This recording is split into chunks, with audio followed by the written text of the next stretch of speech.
haddii aan ku bilaabo buuqa u badan imika magaalada ka taaganay maalmahan ka taagnaa wuxuu ahaa kulmiye iyo wixii ka dhashay kulmiye isqabsigiisa iyo wixii ka dhashay ayaa u badan wixii maalmahan ka dhacay dalka oo ay ka mid tahay muranka madaxweynaha iyo guddoomiyihii ka dhexeeya oo uu keenay wuxuu keenay inay xabad ka dhacdo magaalada wuxuu keenay in guriga saq dhaxal la weeraro dad nabad u degan carruur saq dhaxal la weeraro ciidamo aynaan cid alla xogta garanayn oo la yidhaha RRU baa la yidhahdaa wasiirka markaad weydiisiyo wasiir ku-xigeenka markaad weydiisiyo markaad madaxweynaha weydiisana bay koranayaan cid xogta war ma hayno ciidankaas waxay sameeyeen taa waynu ka hadli doonaa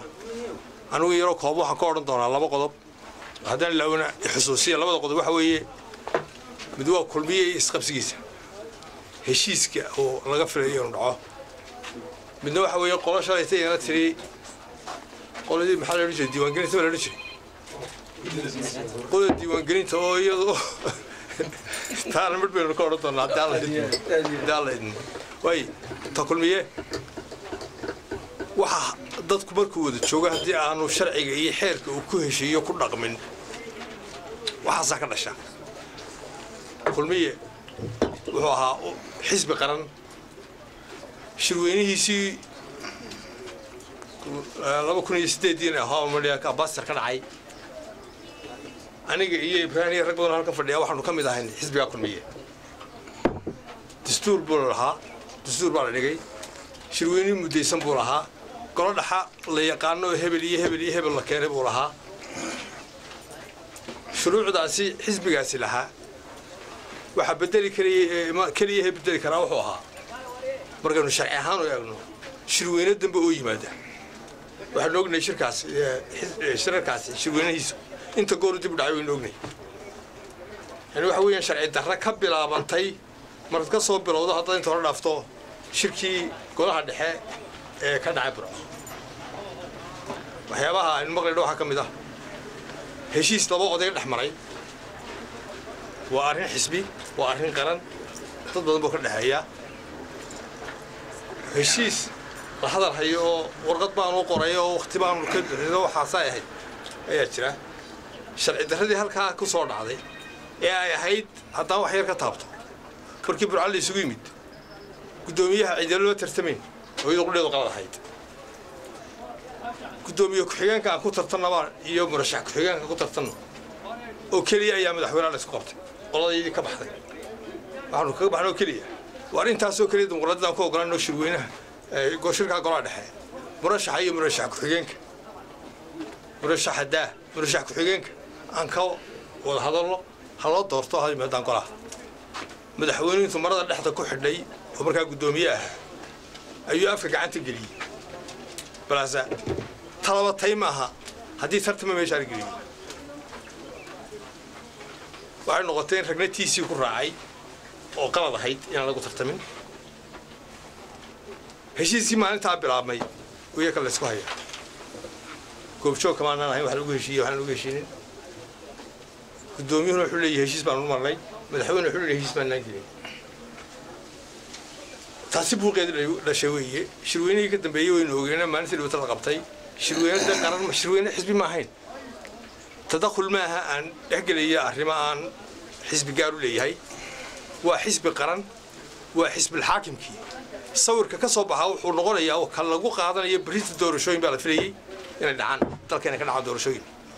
cidda doorashooyinka martida looga yahay waa cidda maanta kulmiye ka ah arrimaha ka taagan kulmiye sababtoo ah madaxweynuhu hadduu diiday in galgula tartamo xisbiga dhexdiisii oo guddoomiyuhu yidhi waan kula tartamaya waxaynu ognahay ka dhacay barista ma ka filaynaa inay dhacdo doorasho uu og yahay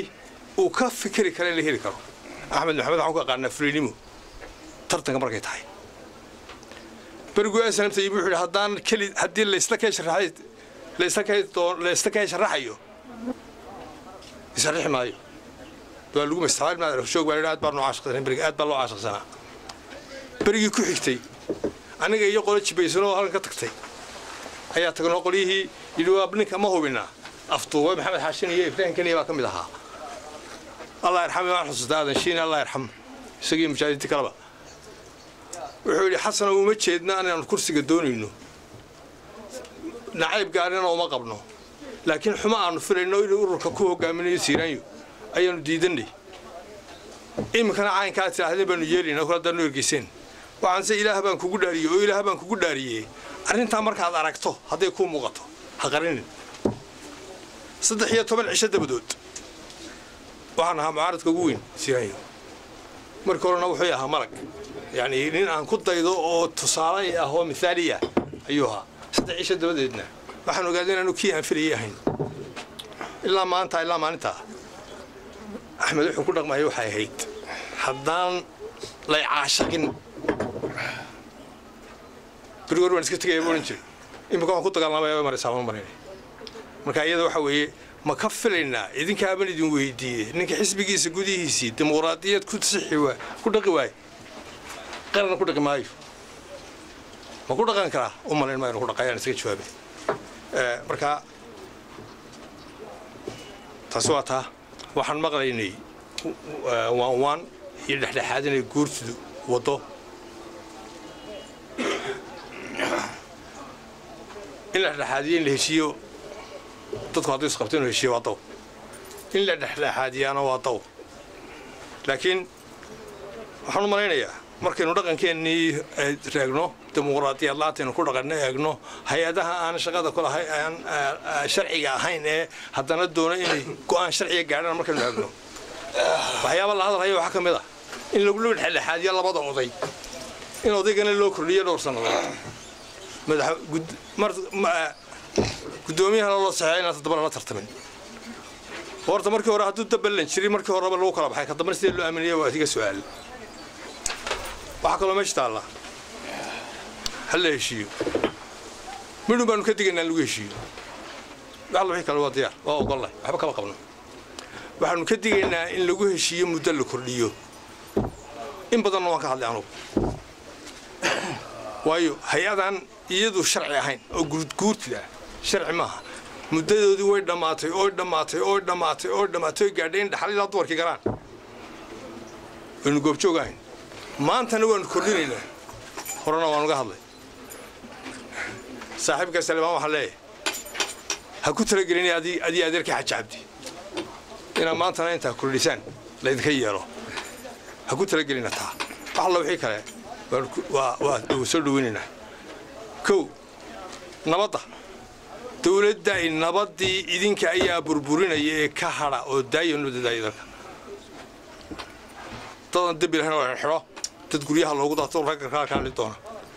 tu kala ayaan ku dari lahaa taadaan inta ku dhaafo waxaan maqlaayay isla khilaafka la xiriira qolada diiwaan gelinta rag badan oo saaxiibnay ku jiraan muddadoodii way dhamaatay markoo sanad bay ahaan jirtay markaas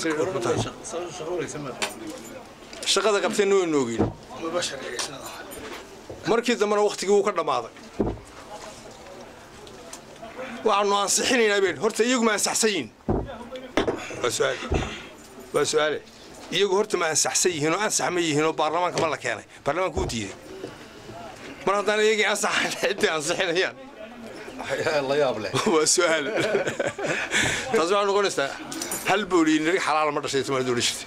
waxaanu leenahay dalkani khaati wuxuu ka joogaa sharci darro la jidaysto aakhirka sharci darrada waa la isku dilaa dhibaata ka dhacda waa wixii Maxamed Siyaad Barre oo waxaynu ka dagaalanay ma yahay wadanku inuu yaraado iyo in isaaqi madaxweyne ka noqdo midna ma yahay inay cadaalad lagu dhaqaabay dalka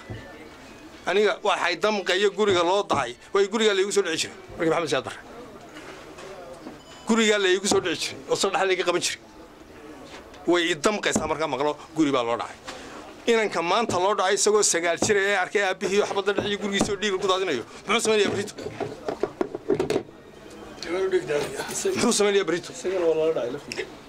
قري دبدي بالله دعوة سجالشر عيدنا فطوبة ودعي وأربع عيدنا كذا فطوبة نين الحكومة يمحوها رجعنا قبح حياة وعنكو سوق كوبية وارل ما در خيارو ورولا ليالو وهاي نرجع واحد والشرع يقول أين ودقنا وأنت هنا ودقنا ينصح كنا وأبلنا كانوا ودقنا وفنو مدحوينو مركيو كامبين كشري idinkaa iga warranoo warfaafintiioo rekoord gareeya